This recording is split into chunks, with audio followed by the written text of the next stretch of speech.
Intangible asset का books में अगर आपको लिखना हो एक इंटेंजिबल असेट को, तो let us first clear out कि भाई ओनरशिप या कंट्रोल किसके पास में है। जिसके पास ओनरशिप या कंट्रोल होगा वही उस असेट को अपनी बुक्स में लिखेगा। अब ओनरशिप का बात क्या है कि अगर उस इंटेंजिबल असेट का कोई डॉक्यूमेंट्री एविडेंस है, कोई डॉक्यूमेंट ऑफ टाइटल है और वो टाइटल मेरे नाम पे है, तो I am the owner of the asset, I will recognise it. लेकिन अगर उसका कोई डॉक्यूमेंट ऑफ टाइटल नहीं है तो उस असेट से होने वाली इकोनॉमिक बेनिफिट को कंट्रोल कौन करता है? जो करता है उसके पास असेट का कंट्रोल है, वही उस असेट को अपनी बुक्स में लिखेगा। ओनरशिप और कंट्रोल का इश्यू इस तरह से सॉल्व होता है। पैरा रीड करता हूं मैं, मेरे साथ देखिए। If the intangible asset is supported by a document of title, then finding the owner is not difficult. Otherwise, we have to identify the entity who is deriving the economic benefits of that intangible asset. Economic benefit में आप revenue भी ले सकते हो, cost saving भी उसमें include होता है। दोनों मिले बहुत ही बढ़िया है। आइए तीसरे पैरा में चलते हैं। When an intangible asset will be recognized in the books of accounts. Universal recognition principle जो असेट का है, इंटेंजिबल असेट में भी वही यूनिवर्सल प्रिंसिपल अप्लाई होता है। दो कंडीशन है, दो क्राइटेरिया फुलफिल अगर हुआ तो इंटेंजिबल बुक्स में लिखा जाएगा। किसकी बुक्स में लिखा जाएगा? हम लोग 2 नंबर पैरा में ये चीज क्लियर कर चुके हैं। One who is the owner, and if ownership is not clear then one who is deriving the economic benefit. ये बात हम क्लियर कर चुके, रिपीट नहीं करेंगे। नाउ रिकॉग्निशन क्राइटेरिया वन, पहला दोनों क्राइटेरिया फुलफिल होना चाहिए। पहला, it is probable more than 50%।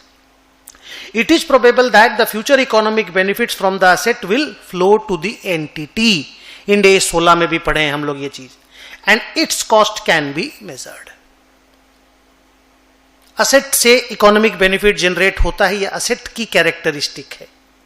उस असेट से जो इकोनॉमिक बेनिफिट जनरेट होता है वो मेरे पास फ्लो करेगा, ये मेरी ताकत है। और अगर मेरे पास फ्लो करेगा, इसकी प्रोबेबिलिटी मोर देन 50% है, तो मैंने पहला रिकॉग्निशन क्राइटेरिया फुलफिल कर लिया।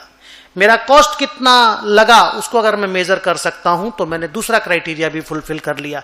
अगर दोनों क्राइटेरिया फुलफिल कर लिया तो that asset will be recognised in my books because I am the owner, I am the person who is controlling that asset.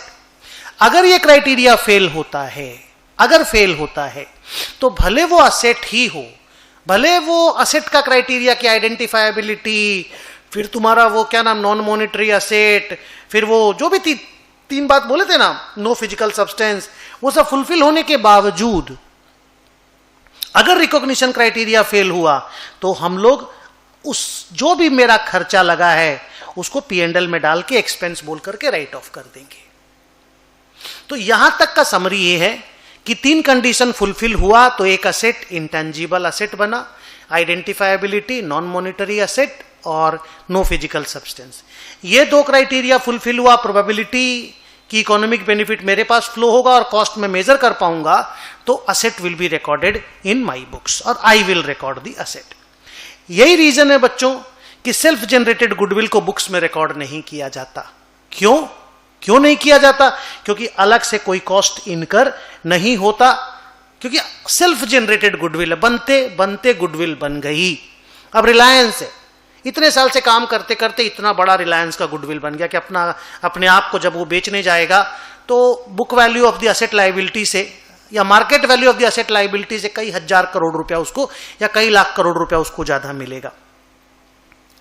तो story is clear, self generated goodwill can not be recorded as an asset, कारण वो identifiable नहीं है और उसका cost को हम major नहीं कर पाएंगे, और कॉस्ट मेजर नहीं होगा ना बेटा, इसीलिए ही आप समझ लो कि वो रिकॉग्नाइज नहीं हो पाएगा।